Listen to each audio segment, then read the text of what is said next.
की जय, संत समाज की जय। निर्मल साहिब जी द्वारा रचित न्यायनामा। प्रथम दिगर है। पशु पक्षियों में खुदा ई सल्ला, नहीं बाइबिल है कुरा वेद हल्ला। पशु पक्षियों के लिए तो खुदाई, नहीं बाइबिल है कुरा वेद आई। मनुज मात्र ही पर अनुग्रह ईसाई, तो औरों को वे भक्ष कहते कसाई। न्यायी दयावान कह सबको विचारे, सबको कृपा दृष्टि करके निहारे। हल्ला प्रचार, अनुग्रह कृपा दया। साहब कह रहे हैं पशु पक्षियों में खुदा ईस अल्लाह। पशु पक्षी आदि मानवेतर प्राणियों में खुदा ईश्वर और अल्लाह तथा वेद बाइबिल और कुरान का हल्ला नहीं है। पशु पक्षी आदि मानवेतर प्राणियों में खुदा ईश्वर और अल्लाह तथा वेद बाइबिल और कुरान का हल्ला नहीं है। तो किसमें है हल्ला? मनुष्यों में है। पशु पक्षियों में यानी जितनी मानवेतर प्राणी जीव हैं उनमें न ईश्वर का कोई वो है, न खुदा का, न अल्लाह का, न वेद बाइबिल कुरान, इसका किसी प्रकार का वहाँ हल्ला गुल्ला नहीं है। पशु पक्षियों में नहीं बाइबिल है कुरा वेद हल्ला। पशु पक्षियों के लिए तो खुदाई, नहीं बाइबिल है कुरा वेद आई। पशु पक्षी भी तो प्राणी हैं, उनके कल्याण के लिए ईश्वरीय वाणी वेद बाइबिल कुरान क्यों नहीं आए? साहब कह रहे हैं, प्रश्न पूछ रहे हैं यहाँ पर कि वो भी तो जो पशु पक्षी हैं वो भी तो प्राणी हैं, वो भी जीव हैं, तो उनके कल्याण के लिए ईश्वरीय वाणी वेद बाइबिल और कुरान क्यों नहीं ईश्वर ने भेजा? मनुष्यों के लिए तो कहते हैं ईश्वर ने भेजा है, तो फिर ये भी तो प्राणी हैं, उनके लिए क्यों नहीं बनाए ईश्वर ने? उनके लिए भी बना देना था कोई वेद जिसको वही लोग समझते, मनुष्य न समझता। बना देना था, अगर ईश्वर है तो क्यों नहीं बनाया उनके लिए? उनके सुधार के लिए भी बनाना था। साहब कह रहे हैं पशु पक्षियों के लिए तो खुदाई, नहीं बाइबिल है पूरा वेद आई। मनुज मात्र ही पर अनुग्रह ईसाई, औरों को वे भक्ष कहते कसाई। साहब कह रहे हैं कि ईसाई मनुष्य मात्र पर ही दया रखना बताते हैं। ईसाई जो हैं वो मनुष्य मात्र पर ही दया रखना बताते हैं, और पशु पक्षी आदि मानवेतर प्राणियों को मार कर खा जाने वाला अपना आहार बताते हैं। परंतु साहब क्या कह रहे हैं? न्यायी दयावान सबको विचारे, सबको कृपा दृष्टि करके निहारे। जो सच्चा दयावान, साहब कह रहे हैं, परंतु सच्चा दयावान वह है जो न्याय को समझता है कि जिनको पीड़ा होती है उन सब में से किसी प्राणी को नहीं मारना चाहिए। वो प्राणी मात्र को दया दृष्टि से देखता है और यथाशक्ति किसी को कष्ट नहीं देता है। जो सच्चा दयावान व्यक्ति है, न्यायी दयावान, वो सबको विचारे, मतलब वो न्याय को समझता है, विचार करता है कि जिनको पीड़ा होती है उन सब में से किसी प्राणी को नहीं मारना चाहिए। वो प्राणी मात्र को दया की दृष्टि से देखता है और यथाशक्ति किसी को कष्ट नहीं देता है। ईश्वर ने मनुष्यों के कल्याण के लिए अपने पैगंबर भेजे, स्वयं अवतार रूप में आया और अपनी वाणी भी भेजी। तो पशु पक्षी आदि मानवेतर प्राणी भी तो उसी ईश्वर के बनाए माने जाते हैं। साहब क्या बता रहे हैं इसमें?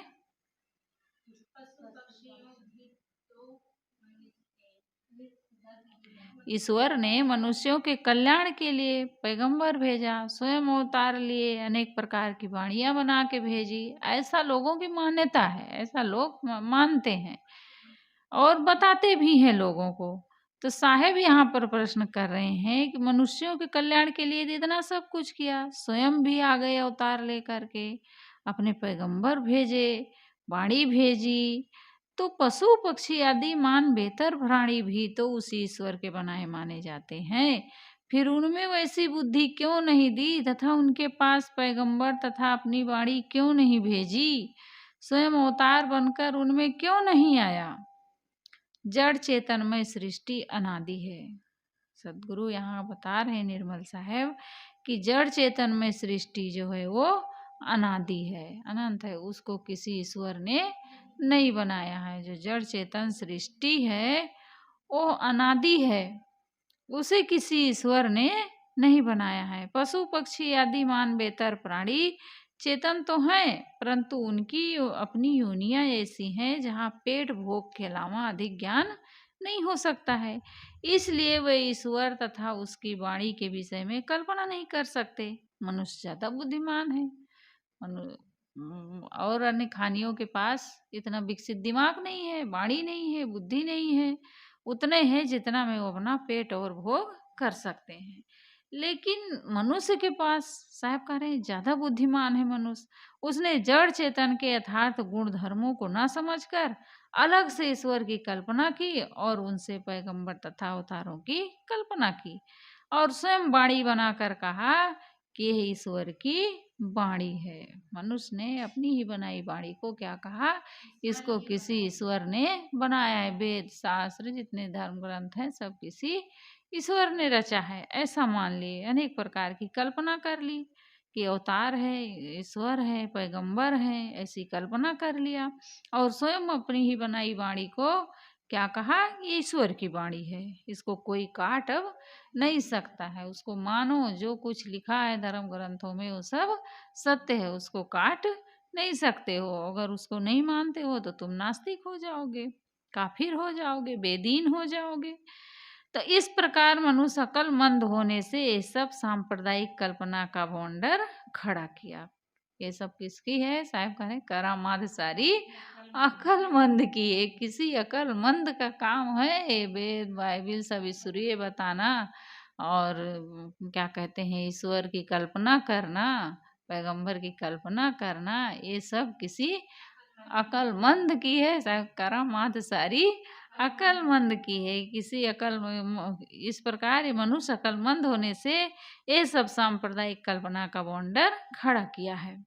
लोग कहते हैं कि मनुष्यतर प्राणियों को ईश्वर ने इसलिए बनाया है कि मनुष्य उन्हें मारकर खाए। कई संप्रदाय वाले ईश्वर और देवता को प्रसन्न करने के लिए निरीह प्राणियों की उनके नाम से हत्या करते हैं।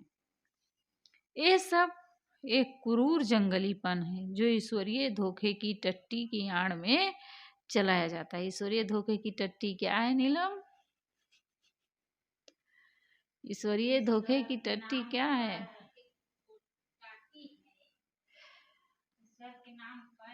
जो देखने में सत्य लगे लेकिन सत्य ना हो। जैसे लोग होते हैं हाथी फंसाने वाले, तो नीचे गड्ढा खोद देते हैं और ऊपर से एक टाटी घास फूस की बना के खड़ी कर रख देते हैं, उसके ऊपर कागज की हथनी बना देते हैं। अब हाथी सोचता है कि जमीन बढ़िया है, यही धोखा, मतलब धोखा है, वो उनके लिए धोखा है। अब उस टाटी पर जैसे पैर रखता है हथनी से स्पर्श करने के लिए, तैसे वो टाटी टूट जाती है और हाथी जा कर के गड्ढे में गिर जाता है, फंसा ले, फिर वो उसको पकड़ लेते हैं। तो ऐसे ही अनेक प्रकार के ईश्वर ब्रह्म परमात्मा का ये रूप खड़ा किए हैं, केवल लोगों को धोखा दे रहे हैं। यही है ईश्वरीय धोखे की टट्टी, और कुछ नहीं है। मतलब धोखा, धोखा देना, जो सत्य ना हो, केवल सत्य पर्दा, एक प्रकार का पर्दा, जो सत्य ना हो। तो ईश्वरीय धोखे की टट्टी की आड़ में जंगलीपन चलाया जाता है। क्रूरता और जंगलीपन ही तो है। ईश्वर के नाम पर जीव हत्या कर रहे हैं कि जीवों को खाना चाहिए। ईश्वर ने इन प्राणियों को खाने के लिए बनाया है। बकरा, मुर्गा, भेड़ सब काट के खाते ही हैं लोग, तो इनको मनुष्य ईश्वर ने खाने के लिए बनाया है। इसको साहब क्या कह रहे हैं? ये क्रूरता और जंगलीपन है जो ईश्वरीय धोखे की टट्टी की आड़ में चलाया जा रहा है। इसको चला रहे हैं कि इसको ईश्वर का ये नियम है, कानून है, उनको खाने के लिए ही ईश्वर ने बनाया है। तो कल्पित ईश्वर और देवताओं को खड़ा कर उनके पीछे बड़े बड़े अन्याय चलाए जाते हैं। सामने में क्या कह देते हैं कि देवी जी को इसको चढ़ाना है, बलि मांग रही देवी जी, और करते हैं अपना सब कुछ, मारते हैं और फिर खाते हैं। तो साहब कहते हैं कि ये कल्पित ईश्वर और देवताओं को खड़ा करके उनके पीछे बड़े बड़े अन्याय चलाए जाते हैं। मनुष्य वह है जो अपनी पीड़ा की तरह समस्त चलते फिरते प्राणियों की पीड़ा को समझकर सब पर यथाशक्ति दया का बर्ताव करे। मनुष्य कौन है? जो सबकी पीड़ा को समझे और सब पर दया करे, यथाशक्ति जितना बन सके उतना दया का बर्ताव करे। आगे साहब कह रहे हैं, अपनी किताबों को सबने कुदरती कहते हैं, आसमान से गिर पड़ती। सारी सृष्टि का कर्म करता कुदरती, तो जीव माया नहीं देख पड़ती। बिना कारणों का जो कारज बनावे, सोई खेल प्यारे कुदरती कहावे। कुदरती किसको कहते हैं नीलम?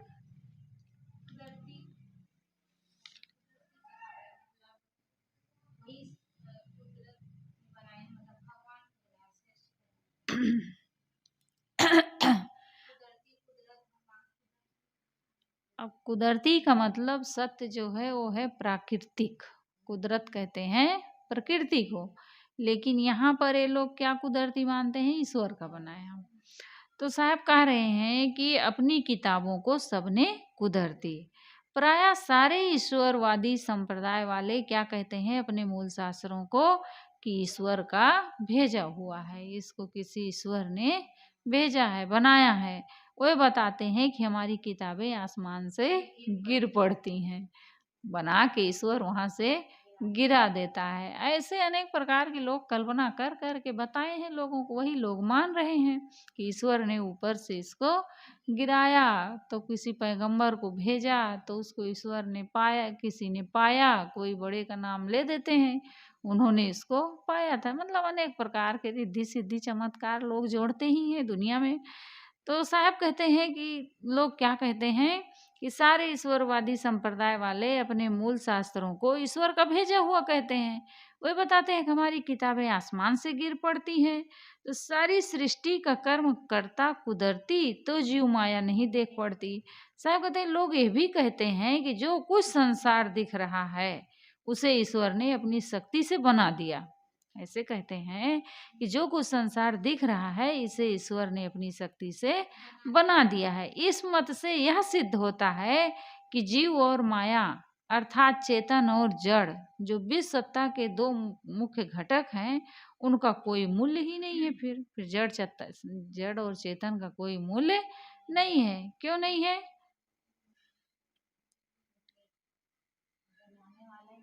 हाँ, क्योंकि कहते हैं कि संसार में जो कुछ देख रहा है इसे ईश्वर ने अपनी शक्ति से बना दिया है। तो फिर जड़ चेतन का कोई महत्व ही नहीं रह गया कि जड़ चेतन से सृष्टि बनी है। तो साहब कहते हैं इस मत से ये सिद्ध होता है कि जीव और माया, चेतन और जड़, विश्व सत्ता के जो मुख्य दो घटक हैं, इनका कोई मूल्य ही नहीं है। बिना कारणों का जो कारज बनावे, सोई खेल प्यारे कुदरती कहावे।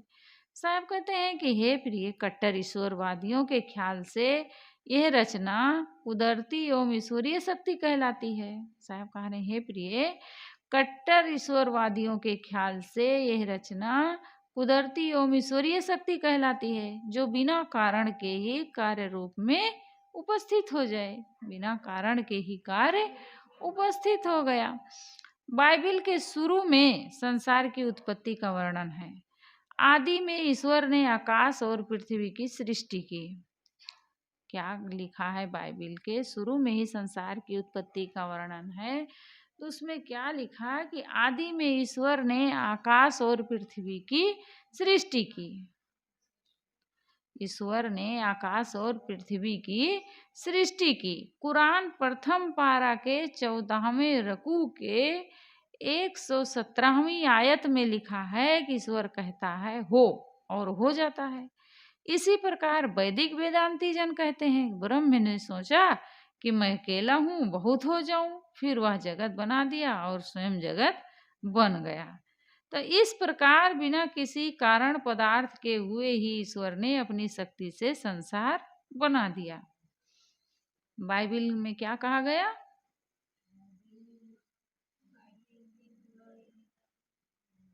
अरे भाई अभी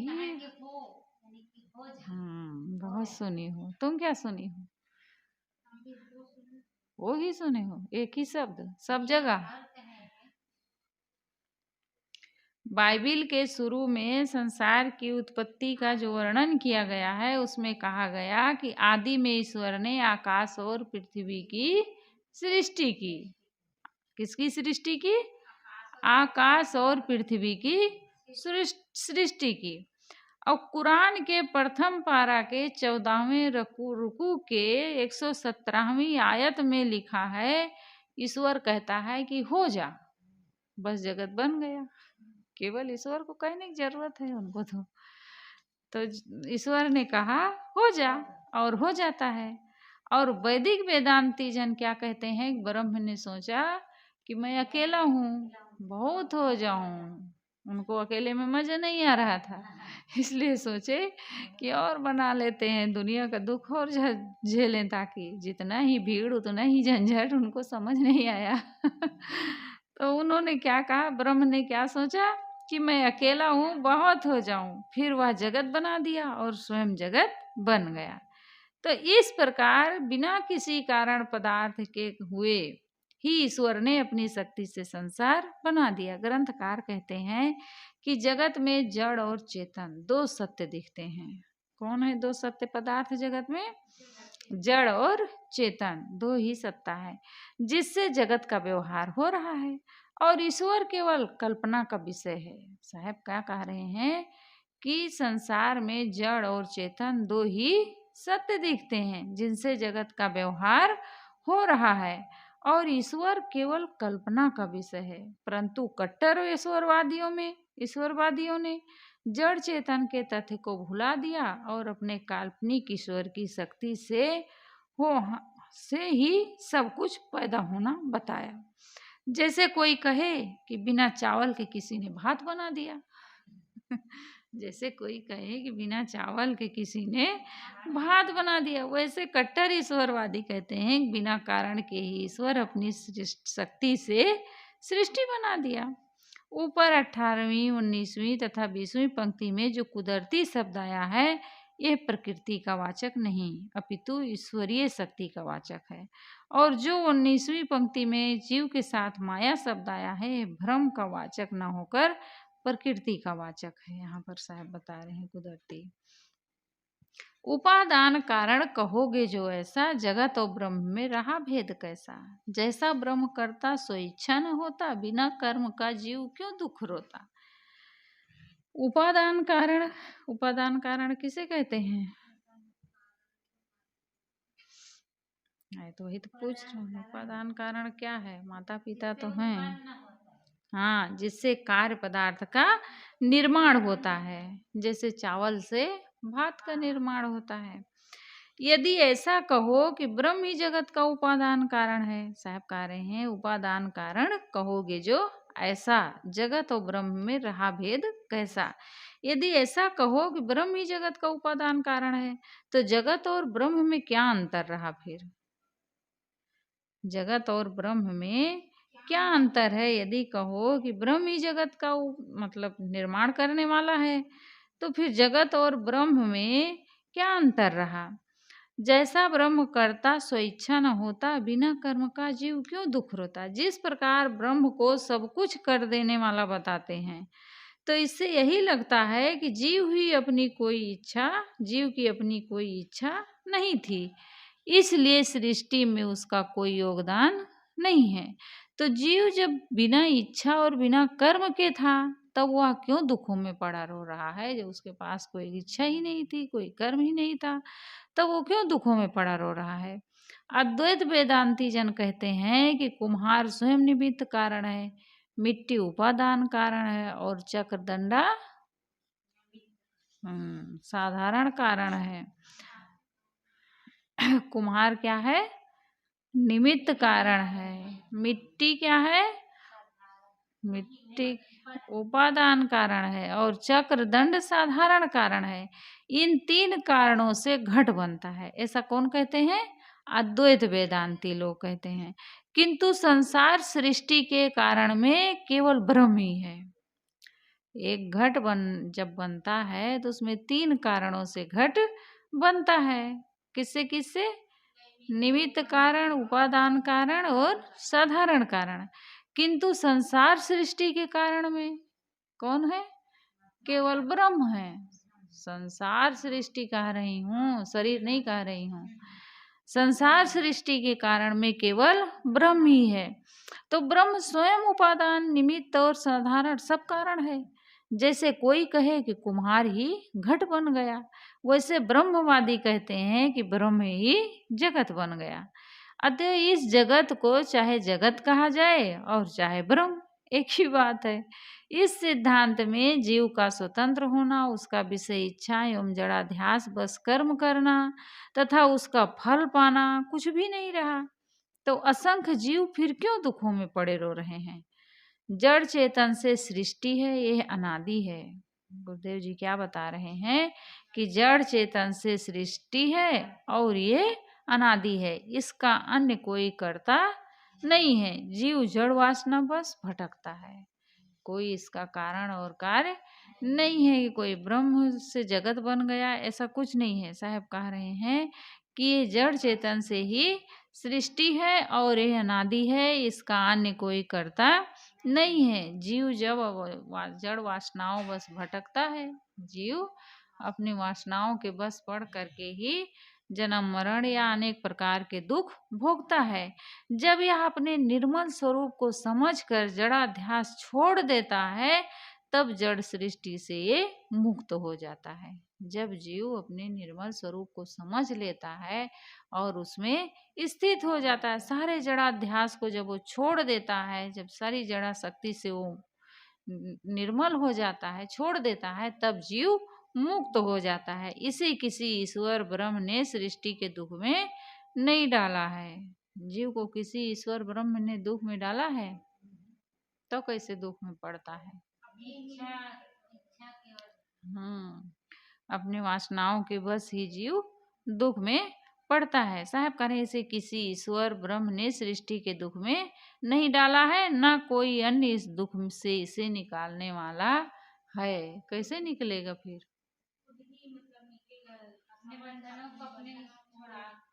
कैसे छुड़ाएगा अपने बंधनों को? हम्म ना इसे कोई दुख में डालने वाला है और न कोई इसे दुख से निकालने वाला है। ये अपने ही जब कर्म बंधनों से छुटकारा लेगा तभी ये दुखों से मुक्त हो सकता है और स्वयं ही कर्म करके बंधनों में पड़ता है, दुखों में पड़ता है और स्वयं ही अच्छे कर्म करके अपने बंधनों को काट सकता है। और उसको काटने के लिए कौन रास्ता बताएगा? सदगुरु बताएंगे। सच्चे सदगुरु संत गुरुजन ही हमें उसका रास्ता बताते हैं। इसलिए मानो वही सबसे बड़े हमारे परोपकारी हैं, वही समझो हमारे बंधन को काट रहे हैं, क्योंकि हमें पता ही नहीं था। उन्होंने हमें वो रास्ता बताया, युक्ति बताई कि कैसे इस बंधनों को काट करके दुखों से छुटकारा पा सकते हो। बोलिए सदगुरुदेव की जय। बंदों सन्मुख पारखी, शीस भेंट धरि हाथ वचन बंदगी सत्य प्रेम के साथ, साहेब बंदगी, साहेब बंदगी, साहेब बंदगी। बोलिए सदगुरुदेव की जय।